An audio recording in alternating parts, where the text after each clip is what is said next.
All right, Jordan. So, well, I mean, take us back to the beginning. Not way the beginning, but coaching beginning. Start with the spring. You planned for one thing to coach here, then it changed. So, walk us through your thoughts of how that went, the nerves of if it was going to work for you. So, the start of my time here, coming back to coach. Yeah. So, I mean, from the beginning, obviously, I had reached out to Coach Hugs for advice in terms of how to get into coaching. It's been something that I've wanted to do for a long time. Started to think about it as a player. I have an obsession and a passion for the game of basketball that I knew I never wanted to do anything outside of this game. So when I reached out to him, the thought process was either he can help me get somewhere or there's positions opening up amongst all coaching staffs around the country, and I knew that. And just kind of reached out to see what I could do. Maybe it was player development, just get my foot in the door, something that I take pride in for myself in my playing career, and how I could kind of pass that on to people who are given a little bit more God-given things. You know, I figured if I was 5'10", fairly unathletic, well, unathletic, not fairly, guy who could play in the Big 12, what could I do with somebody who's 6'7" with a 40-inch vertical, and has a lot of natural ability, and try to instill some of the work ethic and some of the nuance that I took upon myself in my own player development. So that was what I was going to try to do, and I moved out kind of on a handshake with Coach Huggins. There was no contract in place, just trying to figure it out as we go. And then obviously things happened, things changed. I was kind of left here. My fiance and I bought a house.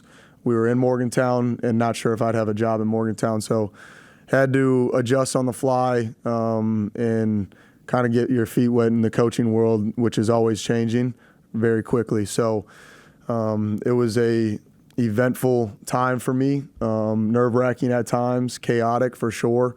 But I've always kind of thought to be somebody who thrives in chaos and just finds opportunity throughout that. So I was blessed enough to have somebody like Coach Eilert give me the opportunity to be an assistant coach here. And we had many conversations about what it might look like. And he had me, pause some things that I was working on behind the scenes as I didn't know who was going to be the coach here. And there was a point where I was potentially going to a Big Ten school to do player development and recruiting there. And Coach Eilert said, well, there might be some news in the next couple of days. Let's just wait. And I had plenty of faith in him, so I did that, and now we're here. You said fiance. When's do you have a date? The weddings are expensive, which I'm finding out very quickly.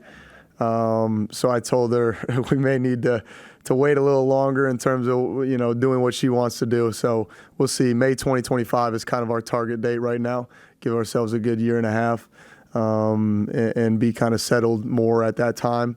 But, yeah, the rock's on the finger, so that's good. Thank you.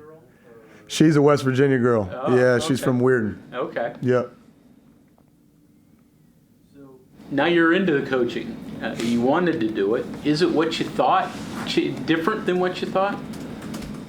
Well, I always thought as a player, I always used to sit there and think, man, coaching's so easy. I don't know why they're always upset or grumpy or whatever.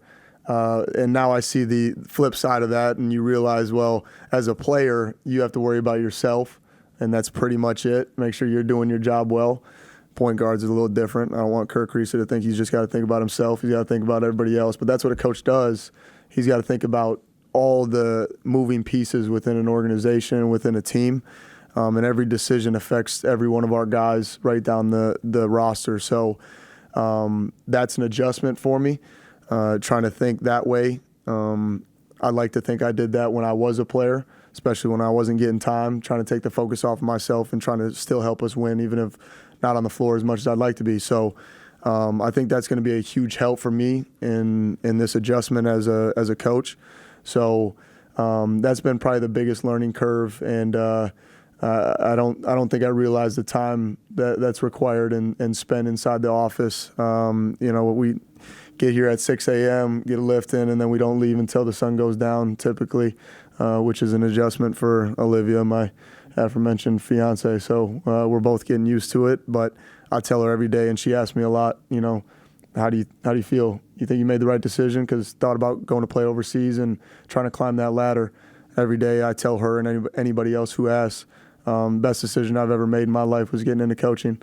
Absolutely in love with it, obsessed with it. Don't see myself doing anything for the rest of my life. Jordan, like you were saying earlier, most guys who get into the profession start off scouting, or they start off, director, player personnel. Sure. They don't just jump right into being an assistant coach. So, I mean, that's kind of the situation you're in now. Make you, thoughts or nervous that it happened kind of quickly for you? You know what? No, I wouldn't say nervous. I think it increased my focus level for sure. When you step in and you get your foot in the door at certain positions, your responsibilities are just less. That's the only difference. And I was kind of curious when Coach Eilert gave me the job, would it just be a pseudo assistant coach? Would I just be kind of helping out with the other assistants and trying to fill in gaps and holes where I can, which I would have been grateful for, but that's not the case. I'm blessed to have a full-time role where it's scouting, it's recruiting, it's a lot of things I've never done before, but I played basketball my entire life, so this is nothing new to me. And I'm really trying to lean into how to be a better leader for a small group of guys that I may be in charge of on a day-to-day basis. But more important than being a better leader is how to follow a leader, and we have a great one with Coach Eilert. So learning how to do that on a daily basis. I asked so many coaches when I got the job, how can I be a great assistant coach? And the common theme was lift up your head coach. Everything you do, lift up your head coach, make him look good. And it's pretty easy. He's a handsome fella, so he always looks good. But he's done such a great job in giving us assistant coaches an opportunity, especially myself, Coach Ruoff, and Coach Butler, Coach Johnson already being here, to step in year one and try to prove our worth. And I think he saw and delved deeply into who he was hiring in terms of what they could bring, and took a risk for sure in my position, being, I think, the youngest assistant coach in the Power Five. You're going to get funny looks, but he put his faith in me, and I don't take that for granted at any day of my life and my coaching career from here on out. So, out on the recruiting trail, I mean, you were just a player last year. Yeah. That was interesting. I went to my first AAU event and stood behind the ropes as a coach. And that was typically the first thing that any coach would say was, I just recruited you like 6 years ago. And it was sometimes awkward forgetting if I remember them or not. That was a little weird. But it's been good, getting out there, evaluating talent, looking at kind of what we've done here at West Virginia in the past, things we want to keep the same, things we want to do differently, talking to a lot of coaches on the recruiting trail. Everybody says networking. I just try to be myself and talk to people. I think networking happens pretty naturally in our line of work. So it's been great. Got a chance to do a lot more travel than I expected. Like I said, you don't do that as player development typically, and I'm just trying to take advantage of every opportunity I get. Along those lines, with how young you are, how important was it to build relationships with the players over the summer? And did you feel that you had to earn their respect in some way? Yeah, absolutely. I think every coach does, but me more so than anybody else. And like I said, I've reached out to a lot of different people. Talked to Fran Fraschilla for a long time. When I first got hired, he was a young assistant coach, and another person Fran gave me a ton of advice. I got a booklet full of advice from him. And then there was another coach who, his name's Coach Carter. He was at Rick Carter. He was at DePaul. He recruited me there. And I reached out to him. He and I had a conversation, and I expressed a little bit of concern there because it's obvious, the elephant in the room is I'm maybe a year or two older than some of these guys who, are in their last COVID year or whatever it may be, right? So I'm their peer. And I knew that, and I wasn't going to change who I was just because there's a title change. I didn't think that was the right route to take, so I called Coach Carter and we talked for a while and eventually got around to it where I was like, yeah, I'm trying to carry myself in a certain way where, I still maintain and earn the respect from players who are that close in age. And, I've never really been a yeller or anything like that. So I didn't think that would get through to players my age. So I told Coach Carter, I'm at a crossroads here. Like, how do I approach this? And he said, well, you just look at it like an NBA model. And that really struck home with me. He said, it's not me telling you what to do because I know more than you because I'm a coach and you're a player. We're both two men trying to solve a problem together on more of an equal playing field. Now that changes as your career goes on, and coaches approach that differently. But for my position right now, I think that's where I can have a lot of value, is bridging that gap between player and coach, and trying to work on a problem at a lateral level, in a sense. And I think that's where you earn and get that respect from players when you take that approach. Last thing you just talked about, you come over here, you get a premier point guard to work with who has played a lot, played successfully, played in the tournament and the likes, and you're working with him. How did you approach that? And all of a sudden he gets suspended. How are you working, keeping him from dying of depression? You're right. Yeah. No, Kerr's done a really, really good job all the way through the off season. Funny thing is he gave me a call. I've never met Kerr Kese prior to my time at West Virginia. This can't get me in trouble because I wasn't working for West Virginia at the time. There was nothing there. He called me just as hey, we're, similar build, similar play style, pass first, this and that. You went to West Virginia and left. I'm thinking about going there. Is there anything that you can kind of, key me in on so that I can, round that corner quicker? Or is this a good fit for me, I guess, is the real question. And, I told him how much respect I had for Coach Huggins at the time, and kind of let him make his own decision. And, what I think for Kerr, as he now transitions from Coach Huggins to Coach Eilert, is he's going to be put in a position of offensive spacing that might be a little bit different. It's not a secret. Coach Hugs has had his way of doing things, and it was very successful. There's a reason you're in the Hall of Fame. But for a point guard like Kerr Kese, we're trying to put him in space to make decisions at a fast pace that most point guards can't do. And his European background, it shines through every single practice. He makes plays and passes and moves guys around in a chess-like manner. So now, he's dealing with a 9-game suspension, and he's handling it with grace, which I respect. He's a competitor. He wants to be on the floor. But for these 9 games, he and I will continue to work and take practice with the approach that it's his games. He can't have a fall off. He's got a challenge. He's going to be coming back when we're in the thick of things and getting ready to go into the best league in America. And he's well aware of that and up for the challenge. But now our job as coaches is to keep him ready. And it's really, really easy to do that with somebody who loves basketball. I mean, he eats, breathes, sleeps. He lives basketball.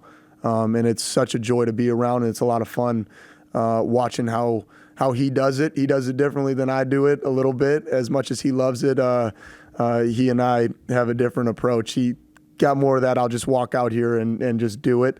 So we're trying to make sure that he's in the gym as much as we can. But he's so naturally gifted and smart. I don't want him hearing me say that really right now, but I do love him. He's great. And Kerr's style of play, do you see a little bit of your style? Yeah, I'm just better than Kerr, that's all. I just happen to be coaching now. No, Kerr's way better than I ever could be. He's at a different level of IQ than any player in the country, in my opinion. I think he's going to be so much fun to watch for the West Virginia fans.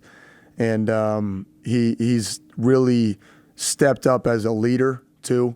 I always laugh at him because he's got the language barrier, but he handles that great too. He doesn't have a language barrier; he's got an accent, and he does well leading our guys with his accent. He's very good at that. He maintains a lightheartedness and a balance that we need to be a very good team. Because at the end of the day, this is just a game, and he keeps that perspective within our guys and our staff too. When you take things too seriously, you don't perform at the highest level. There's a perfect balance of being relaxed and locked in, and Kerr does that every single day. It's a joy to watch. He's extremely talented, so excited to get him back when we can. You talk about the elephant in your room being your age. What would you say some advantages are to your age, though, being in this position? Well, there's a couple. We touched on the fact that I can kind of bridge that gap between player and coach. Our coaching staff as a whole is young, but me being the youngest, I can go to Kerr and we can have different conversations that he may not naturally have with other coaches. And that's, I think, part of being a good assistant as well, is the head coach wants something done, and he's going to communicate that in his own way. And it's not always going to be received or whatever by the whole team, as well as it can be received from a separate conversation he may have with an assistant coach. And where I drive that point home that Coach Eilert makes, I think I can really ingrain Coach Eilert's philosophy in our guys and get them to buy in. We talk about buy-in all the time, and it's something that I feel that separates good from great teams in my career, even looking back into high school. The best teams that I've been a part of have full buy-in. There's a full trust, and it sounds so easy. But I always like to say it's simple. It's a simple concept, but it's not easy. It's simple, not easy. So that's where my youth kind of becomes a plus for me. And then the other thing is I can still get out there and move around with them as well. It's one thing. I won't be able to do it forever in my coaching lifetime, but for right now I can get out there and not just tell them what to do, but show them what to do or what I'm asking. Same thing with Coach Ruoff, Coach Butler, and Coach Johnson. We've all heard the stories of open gym. We get out there and compete. Jordan, a lot of times when a guy transfers, bridges are burned. Even from the beginning, Hugs talk didn't sound like that was with you. And most guys that transfer would never come back. So why did you not burn the bridge? How'd that work? Well, I mean, it was natural to not burn the bridge. And like I said, when Kerr calls and asks me about, what he's kind of getting himself into, I was completely open and honest with him, just like I was open and honest when I transferred out of here to Coach Huggins. We sat down and had an emotional conversation after my junior year here, after we lost to Syracuse. And I told him what my goals were and why I didn't think I'd be able to reach them here at West Virginia, and how that had nothing to do with him and more to do with me, and the fit and all this stuff we could get into, right? But the undertone of the entire conversation was how much I loved him, and I love this state, I love this university, and it'll always be home. And I said that, but I meant it. And when I got an opportunity to come back, like I told you in the beginning, I did it on a handshake. There was no paper signed. We moved back to Morgantown, West Virginia, bought a house and planted our first roots. So this will always be a special place to me. Jordan, your other 2 point guards you have now, what do you think of Kobe, Jeremiah, and how do you make it work when they're not Kerr, but they're who's on hand right now? Yeah, absolutely. And they're different players. They have different skill sets and attributes than Kerr does. And we'll start with Kobe. It's been a joy to watch Kobe and his increase in confidence. And it happens first in practice, and you watch a build-up in confidence, and then it restarts in a game. When the lights turn on, it's a different ball game. But even in that first game against Missouri State, I felt very confident in the fact that you could see Kobe playing with emotion. And when there's joy in the game of basketball, once again for a player, it's a special thing to see, and there's good stuff coming. So I think that's where we're at right now with Kobe. He's extremely talented. He's a big physical guard, like you said, different than Kerr. But that's great for us. We are going to have an opportunity right now to get Kobe back to a level that he was at when he first arrived here at West Virginia. And for whatever reason, he wasn't at that when we got him. Doesn't matter. We knew where we had to go with him, and that was to get him back to enjoying and loving the game of basketball, which is what we're starting to see on a daily basis here. And I think it's invaluable, his 9 games that he's going to get right now for us to lead us, and he's going to do a great job like he did against Missouri State in a game where we hit adversity, obviously, and trying to keep him building on momentum. We talk about momentum a ton, and how to create it and how to continue it. And now Jeremiah is a different player than those two as well. Never played a game of basketball, college basketball until Missouri State. Limited experience and quite a learning curve for him this summer, to where he probably didn't expect how much he would, be relied upon, if at all, this first year for us. But he's versatile, he's dynamic, 6'5", 6'6", whatever he may be, and athletic. There's a ton to work with there. And my biggest thing with Jeremiah right now is staying in the gym, is consistency. Once again, going back to simple, not easy. Getting better in basketball is simple. It's not easy. It's simple in the fact that all you got to do is go in the gym every single day. It's hard. It's not easy in the fact that you have to go in the gym every single day. You're going to be sore. There's going to be good days and bad days. You're going to play some days. You're not going to play some days. You might be banged up, whatever it may be. But going in the gym every single day is what he's really taking a step in. And he's seeing it pay off. He did a terrific job on our opener and taking care of the ball. And once again, it may be a small thing for the casual fan, but the way I look at it as a coach is something that we can build off of and create momentum off of. Coach, thank you. Appreciate you guys.